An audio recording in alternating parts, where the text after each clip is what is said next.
Salam sejahtera murid-murid. Jadi pada hari ini kita bersambung dengan topik fokus yang ke-44.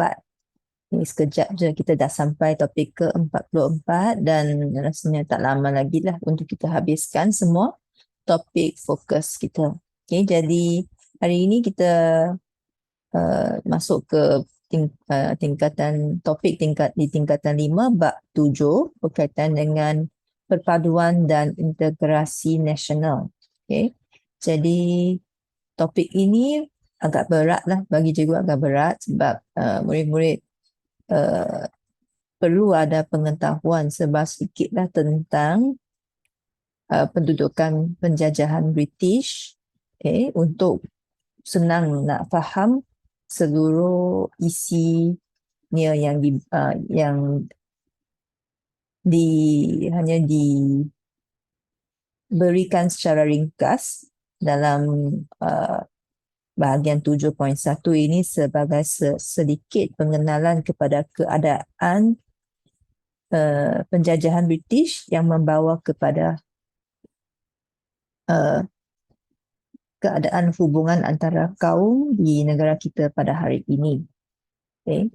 Jadi ada dua bahagian di sini. Satu ialah yang kita nak fahamkan ialah apakah maksud perpaduan. Satu lagi ialah tentang integrasi nasional. Jadi tanpa melengahkan masa, mari kita sama-sama lihat apakah maksud kedua-dua ini. Okay, yang pertama ialah maksud perpaduan. Perpaduan ini bermaksud rakyat daripada pelbagai etnik, agama dan wilayah. Okay, sebab di negara kita inilah keadaan kita, iaitu kita ada rakyat daripada pelbagai etnik ini, kaum lah, pelbagai etnik, agama, wilayah ni kawasan, tempat yang berlainan, negeri yang berlainan, boleh hidup dengan aman dan membentuk sebuah masyarakat yang bersatu. Jadi dua bahagian. Pertama, rakyat, latar belakang rakyat, tetapi masih boleh, yang lain-lain tetapi masih boleh hidup bersatu dengan aman, dan membentuk sebuah masyarakat yang bersatu. Di sini kita hanya ambil dua ini sebab dua ini adalah yang paling senang untuk murid hadam lah. Yang pertama, ingat, mereka pelbagai, boleh hidup dengan aman, rakyat pelbagai, etnik, agama, wilayah, boleh hidup dengan aman. Yang kedua, masyarakat bersatu. Dua kata kunci ini. Okey, pelbagai, aman, bersatu. Okey, jadi itu adalah yang senang. Yang cikgu nak terangkan sedikit lagi di sini ialah cara dia. Maksud perpaduan memang pada dasarnya ini sahaja, tetapi nak bentuk masyarakat yang bersatu, cara dia ialah ada dua, iaitu kita perlu ada rakyat. Bagaimana dibentuknya perpaduan ini adalah dengan adanya rakyat yang memberi komitmen sepenuhnya untuk membentuk satu identiti kebangsaan. Maksud dia ialah semua rakyat Malaysia perlu memberikan semua usaha, sangat usaha, komitmen ni usaha sepenuhnya untuk membentuk satu identiti yang sama, untuk mempunyai satu identiti yang sama, yang boleh, semua orang berbeza kan, tapi kita nak bagi semua lebih dekat. Kita punya fikiran, identiti kita punya fikiran, apa yang kita percaya, dia lebih dekat bersama. Bagaimana nak dekat bersama? Kita semua kena ikut dua perkara. Satu ialah perlembagaan persekutuan, undang-undang tertinggi negara kita, dan satu lagi ialah rukun negara. Itulah yang asas dasar dia. Macam mana kita nak betul-betul semua orang nak ada identiti kebangsaan, identiti yang sama. Maksudnya cara fikir, cara apa yang kita percaya tu, cara kita bercakap tu, bagaimana kita nak ada membentuk satu wajah, satu bila orang nampak inilah orang Malaysia yang sama. Dua perkara, kita semua mematuhi perlembagaan.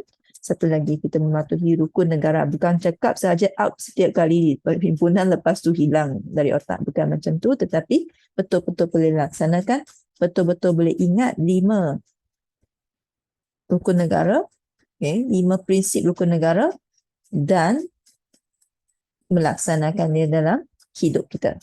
Okay, itu adalah maksud perpaduan.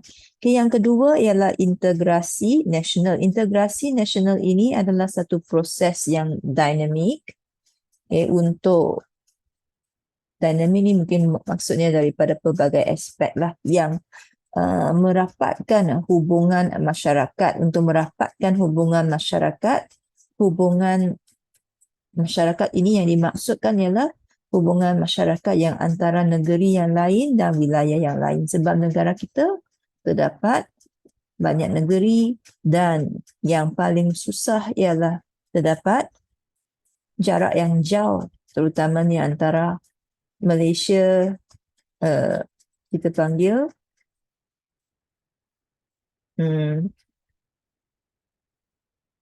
barat dengan timur lah, Malaysia Barat dengan Malaysia di barat Malaysia, barat dengan timur lah, kawasan barat dan timur Malaysia ini jarak dia jauh, kita nak kena kita asing lah. Sebab itu susah. Itu adalah satu proses yang memang menyukarkan untuk kita nak merapatkan hubungan masyarakat antara negeri dan juga wilayah. Walaupun kita terdiri daripada 3 kaum utama, namun contohnya orang Melayu dari Kedah dengan orang Melayu dari Kelantan, itu pun ada identiti yang ada perbezaan dia yang dia perlu diintegrasikan. Walaupun di sebuah negeri yang sama, di negeri Pulau Pinang juga, ada yang tinggal di kampung, ada yang tinggal di bandar. Antara hubungan antara ni masyarakat bandar dan luar bandar, itu juga wilayah yang berlainan, jadi dia itu juga kawasan yang berlainan. Jadi bagaimana nak bagi mereka ada hubungan yang baik antara satu sama lain, itu ialah integrasi nasional yang dimaksudkan. Integrasi nasional di sini. Okay, baik. Dengan itu kita dah habis bahagian maksud. Kita dah faham maksud perpaduan, maksud integrasi nasional. Sama seperti perpaduan tadi, macam mana nak capai integrasi nasional, masih kena ikut 2 perkara tadi, iaitu membentuk identiti kebangsaan, mempunyai identiti kebangsaan yang sama, berteraskan kepada 2 perkara, perlembagaan persekutuan dan rukun negara. Okey, baik. Jadi yang seterusnya yang kita nak faham, bahagian kedua. Tadi kita dah faham maksud. Bahagian kedua topik ini ialah tentang apakah punca, apakah akar, apakah sumber masalah yang menyukarkan, yang menghalang perpaduan dan integrasi nasional di negara kita. Okay? Apakah masalah, apakah cabaran yang wujud, yang menghalang negara kita daripada boleh mencapai 2 perkara tadi. Okay, iaitu kesan dasar British. Okay, sebab kita dijajah, negara kita telah dijajah oleh British untuk masa yang agak panjang. Okay, jadi kesan daripada itu terdapat beberapa masalah yang menyebabkan perpaduan dan integrasi nasional susah untuk dicapai. Jadi yang pertama ialah dari segi pentadbiran British. Apabila British menjajah negara kita, antara salah satunya masa yang British mula mengukuhkan kuasanya sehingga membawa kesan kepada negara kita ialah semasa pengenalan sistem resident. Ini berlaku pada tahun 1874 apabila termeterainya ataupun tertulisnya, tersainnya, termeterainya Perjanjian Pangkor yang menempatkan residen British di Perak dan kemudian dia bersambung dengan negeri lain lah. Okay. Negeri Melayu lain juga ada residen British. Apakah maksud residen? Yang inilah yang cikgu kata berat sebab murid-murid perlu ada pengetahuan sedia adalah tentang semua perkara ini sebelum boleh faham topik ini. Okay, jadi residen di sini maksudnya seorang pegawai British yang akan memberi nasihat kepada Sultan. Sultan masih seperti yang kita dah pernah belajar dalam bab 3, kita telah pun lihat raja dia pada masa itu masih adalah pemerintah berdaulat. Namun walaupun kita kata pemerintah berdaulat, beliau perlu mendengar nasihat, mendengar dan mengikut nasihat Residen British, okay, yang untuk semua aspek kecuali agama dan adat istiadat Melayu.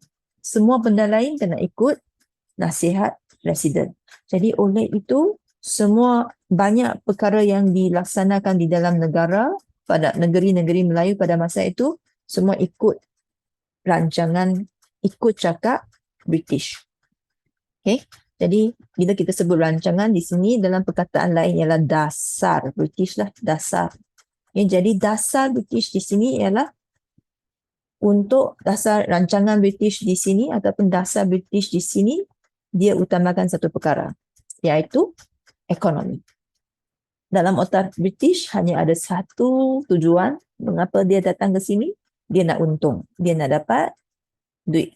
Okay, jadi itu je yang dia pentingkan, maka dia akan lakukan apa-apa sahaja untuk tujuan, untuk capai tujuan dia itu tanpa ambil kira apakah kesan yang lain yang mungkin tidak baik terhadap negara kita.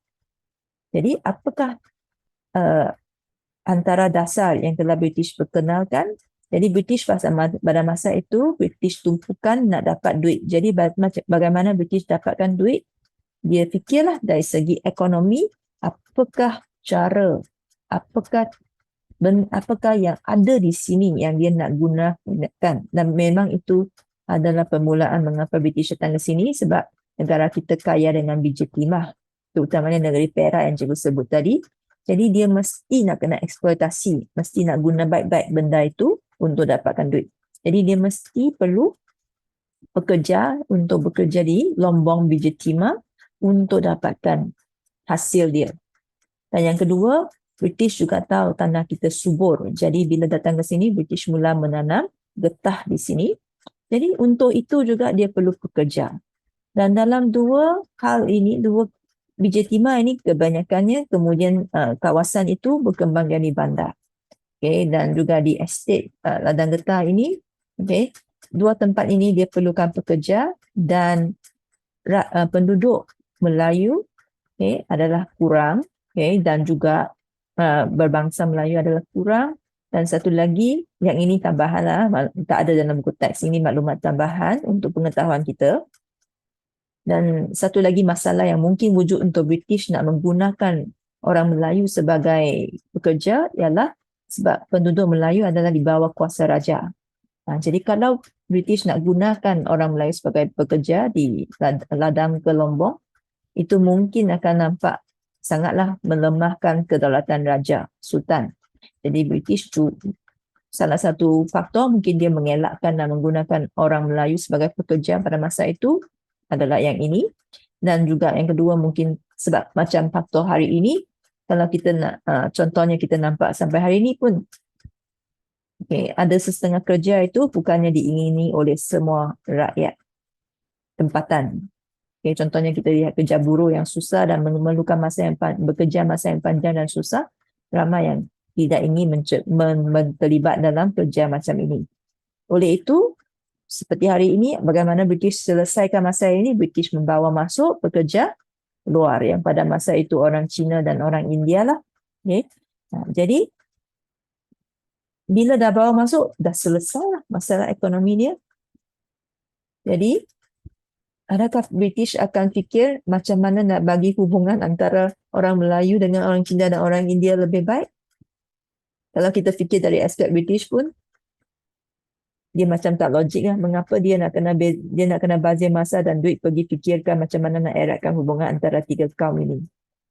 Dia tak ada dapat apa-apa pun daripada usaha sebegini. Jadi maka itu menyebabkan kemudiannya ada masalah hubungan kaum yang membawa kepada peristiwa yang menjadi satu puncalah kepada peristiwa 13 Mei nanti. Okay. Jadi itu yang pertama, pentadbiran. Jadi yang B, C dengan D sebenarnya semuanya adalah bersambungan dengan pentadbiran British tadi, lebih kepada sambungan pesan dia.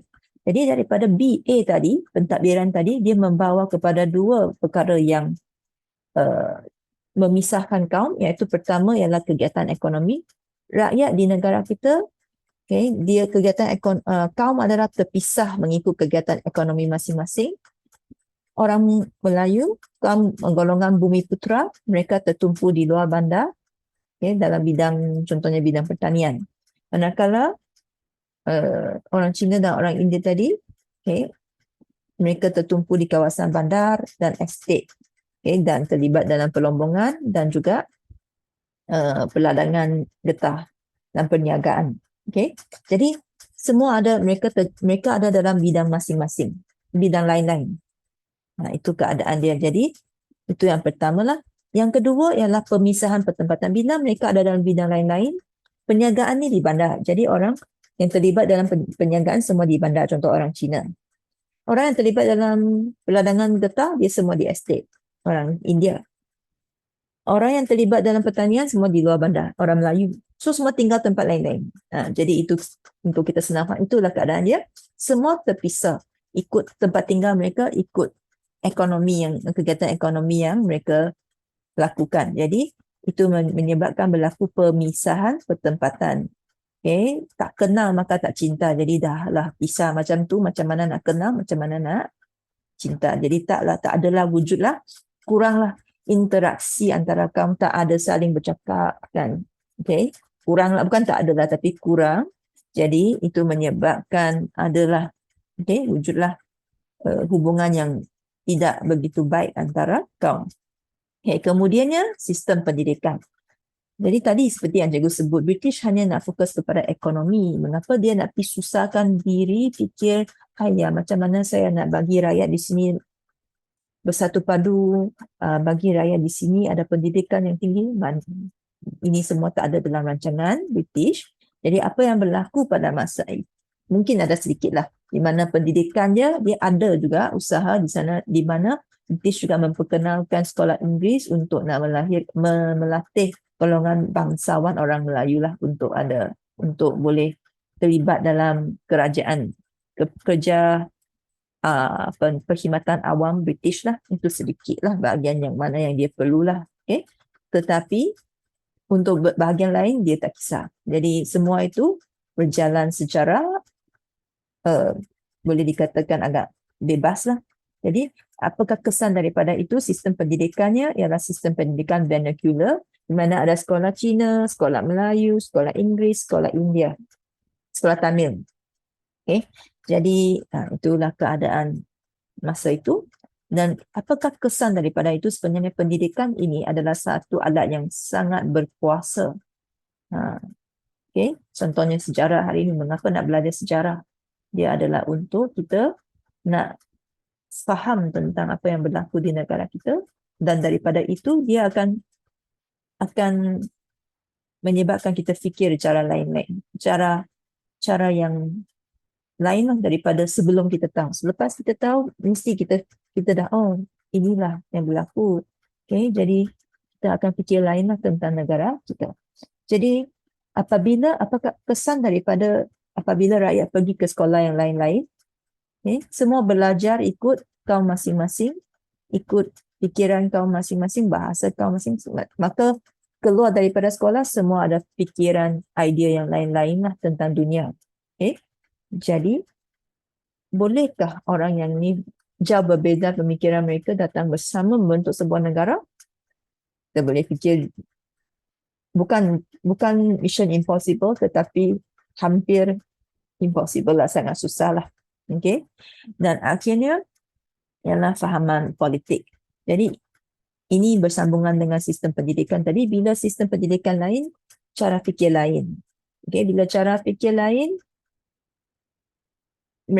idea politik mereka juga akan lain lah. Dan selain daripada itu, sebab mereka semua ada dipisahkan ikut kegiatan ekonomi dan pertempatan tempat tinggal. Jadi bila orang menubuhkan parti politik, mereka akan lebih senanglah untuk mereka wujudkan parti politik ikut kepentingan kaum masing-masing, yang memperjuangkan isu seperti bahasa sendiri, budaya sendiri, pendidikan sendiri. Seperti itulah keadaannya, yang menjadikan cabaran kepada mencapai perpaduan dan integrasi nasional. Dan akhir sekali untuk topik ini, memang panjang sedikit lah untuk topik ini. So mula-mula, apakah maksud? Kedua, apakah cabarannya iaitu kesan pentadbiran British, dan akhir sekali apakah usaha yang dilakukan untuk nak atasi masalah ini. Kita lihat dari 3 aspek sejarah: PES, politik, ekonomi, sosial. Dari segi politik, kerajaan cuba tubuhkan Jabatan Perpaduan Negara yang mewujudkan rukun negara. Okay. Terdapat jugalah yang di sini cikgu letak di sini sebab isi ini juga boleh diterima juga, isi bawah dia. Okay. Jadi ini yang Jabatan Perpaduan Negara buat, mendraft rukun negara. Dan kedua ialah gabungan parti politik pelbagai kaum. Tadi kita nampak salah satu kesan daripada pentadbiran British ialah ada penubuhan parti politik ikut kepentingan kaum masing-masing. Sekarang kita nak gabungkan mereka lah supaya boleh eratkan hubungan. Dan yang ketiga, wujud juga Majlis Muhibah Negara untuk mewujudkan perasaan cinta akan negara, perasaan muhibah antara, maksudnya muhibah ni maksudnya satu padu antara kaum. Okay. Dan nombor 2, dari segi ekonomi, kita tahu tadi kegiatan ekonomi lain-lain dan akan wujud jurang ekonomi yang luas antara kaum, antara masyarakat bandar, luar bandar.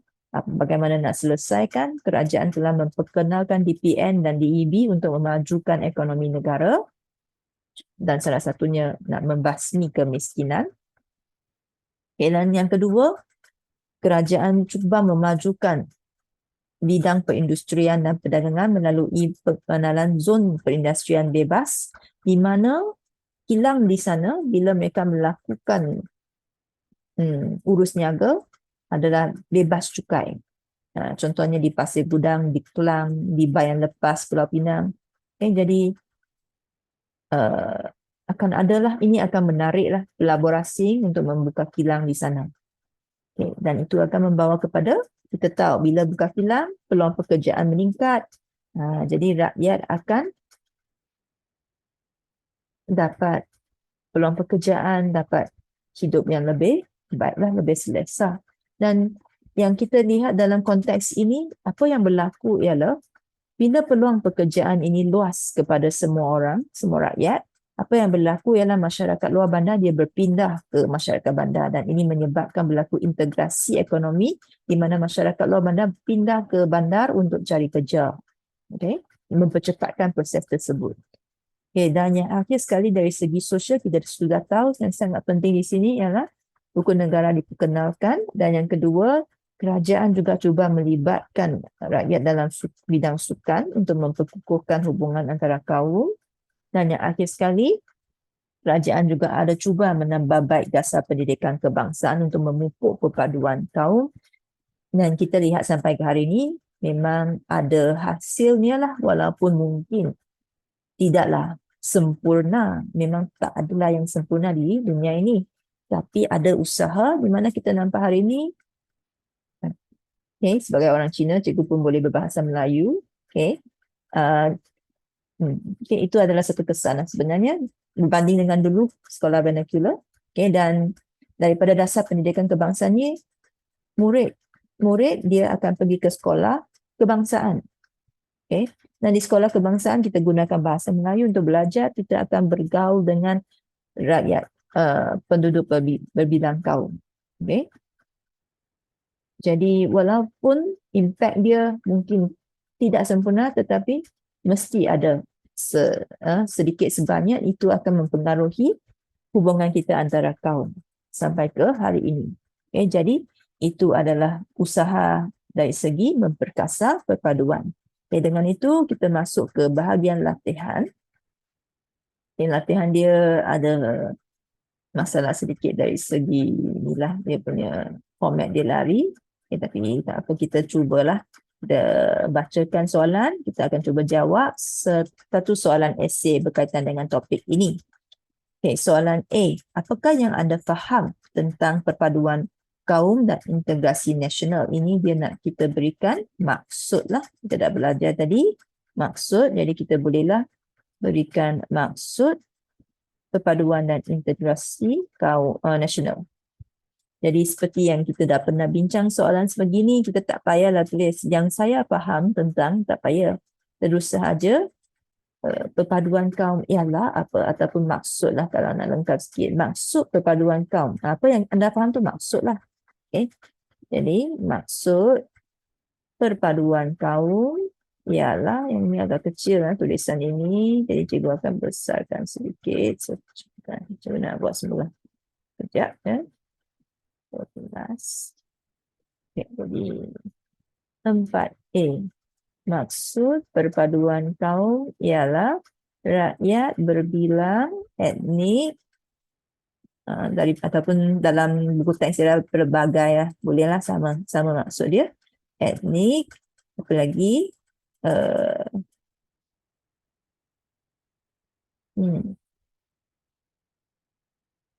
dan wilayah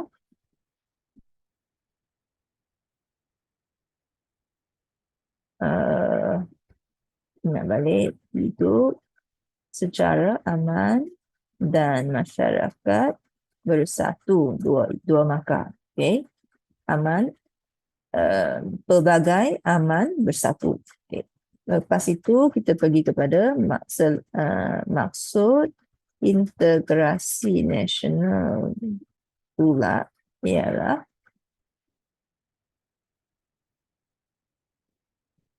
untuk lengkapkan sikit lah. Selain itu, maksud integrasi nasional ialah apa?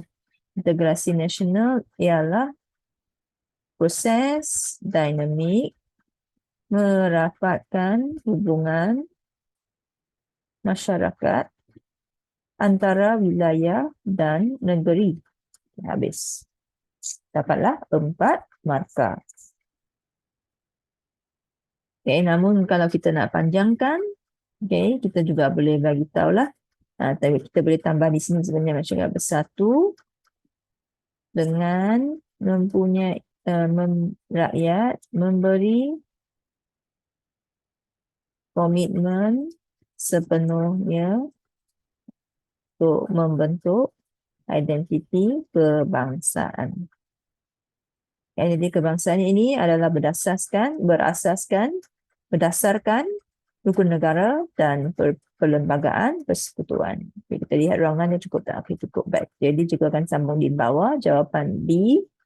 Okay, B kita lihat soalan pentadbiran British menyebabkan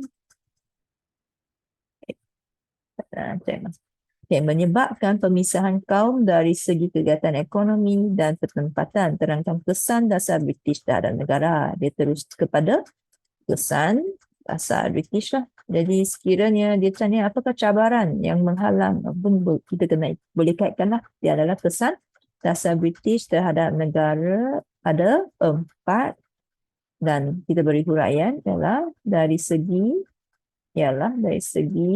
pentadbiran, iaitu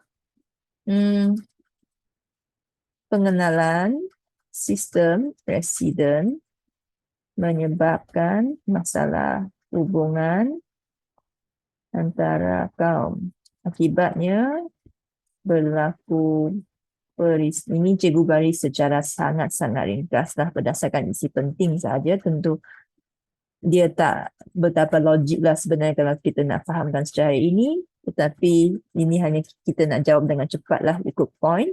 Penjelasan dia masih kena rujuk balik video yang cikgu dah ceritakan tadi. Selain itu, bila pentadbiran yang kedua yang wujud masalah ialah kesan dasar British ialah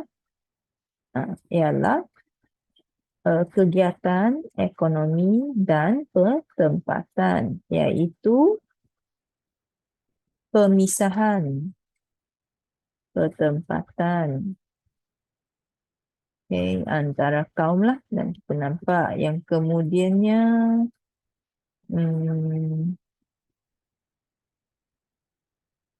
sampai sini dulu. Kalau dapat nanti kita boleh tambahkan lah. Tapi setakat ni okey dah, kita dapat 5 markah dah. Di samping itu, selain kegiatan ekonomi dan pertempatan, apa yang pesan daripada dasar British ialah dari segi sistem pendidikan kan. Pesan dasar British ialah sistem pendidikan, iaitu sistem pendidikan vernacular. Akhirnya, apa lagi masalah yang dibawa oleh dasar pentadbiran British?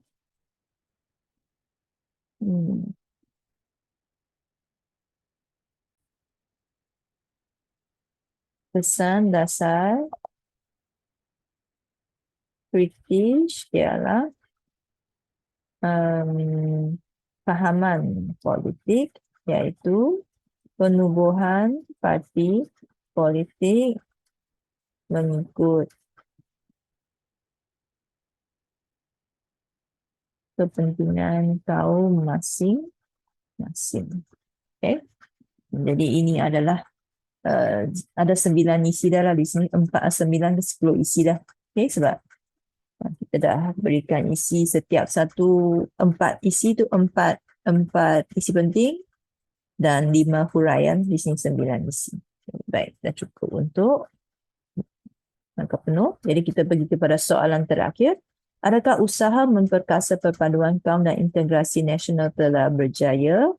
Jadi yang ini dia nak berikan, kita kena berikan walaupun dia hebat, tapi dia spesifik lah di sini. Dia minta adakah usaha dia berjaya. Jadi kiranya boleh kita kena berikan contoh usaha lah, tapi tentunya sekiranya kita tak ada idea yang mencukupi, tambahlah hebat. Kalau kita lihat di sini, dia tanya adakah dia telah berjaya. Maksudnya kita kena berikan kesan kejayaan dia. Okay. Jadi 2 lah yang kita boleh usahakan di sini. Jadi puja saya ialah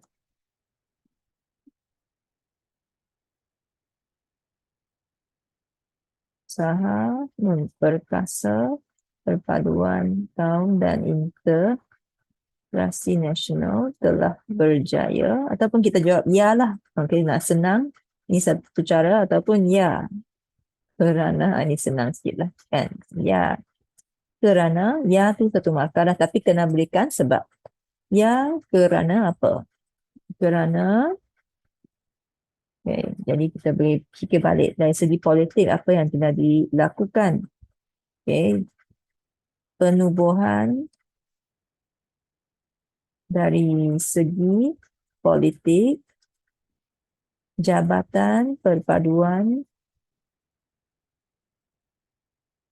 Negara telah ditubuhkan untuk mewujudkan rukun negara. Selain itu, apa lagi? Majlis Muhibah Negara telah ditubuhkan. Berikan usaha-usaha dia. Dan dari segi politik kita dah berikan 1, 2. Okay. So ada 3 aspek. Jadi setiap satu tu kita boleh berikan 2-2, 3-3-2 lah. 3-3-2. Okay, apa lagi dari segi politik ya?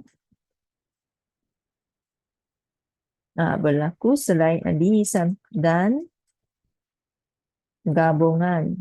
Ketika politik, so senang gabungan parti politik sebagai kaum. Okay. Okay, so kita boleh pergi kepada yang kedua. Di samping itu, dari segi ekonomi, DPN dan DEB, yang ini nanti kita akan belajar lebih lanjut, telah diperkenalkan untuk memajukan ekonomi negara. Tambahan pula, ada apa lagi? Zon perindustrian bebas seperti di Kelang telah diwujudkan dan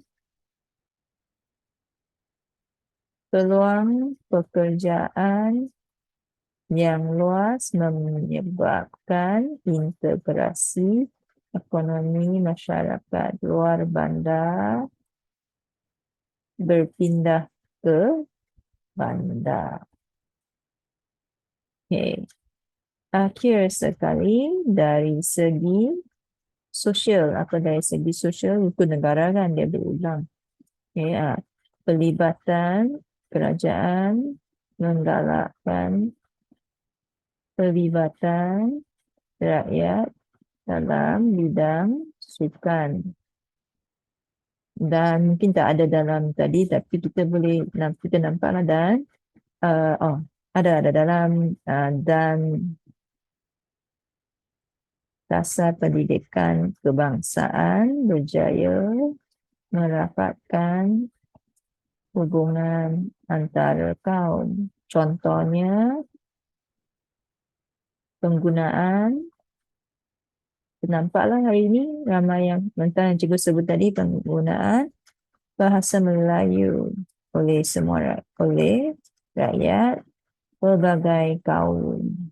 Nampak? Okay, jadi ada berapa isi dah? 1, 2, 3, 4, 5, 6, 7, 8, 9, ya 10. Okay, jadi dapatlah markah penuh. Okay, jadi ini untuk kita kalau kita boleh ingat semua isi dia. Okay, kalau kita tak boleh, kita tambahlah. Okay, so kesannya, tadi ada peluang pekerjaan kan? Kesannya taraf hidup, bila rakyat ada kerja, taraf hidup rakyat meningkat dan rakyat hidup bersatu padu, sebab kita nak kena sebut kat dengan kesan perpaduan tadi. So hidup bersatu padu,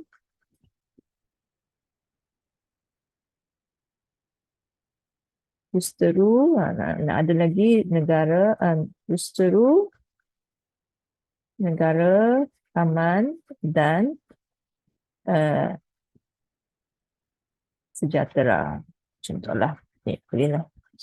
Okay, jadi ini adalah caralah kita nak jawab soalan hebat yang lebih spesifik ini, kita kena berikan isi penting lah. Okay, jadi itu sahaja untuk topik kita pada malam ini. Semoga dapat memudahkanlah murid untuk memahami topik yang berat ni. Okay, baik, itu sahaja dan kita jumpa lagi pada sesi hari akan datang. Okay, sekian, terima kasih.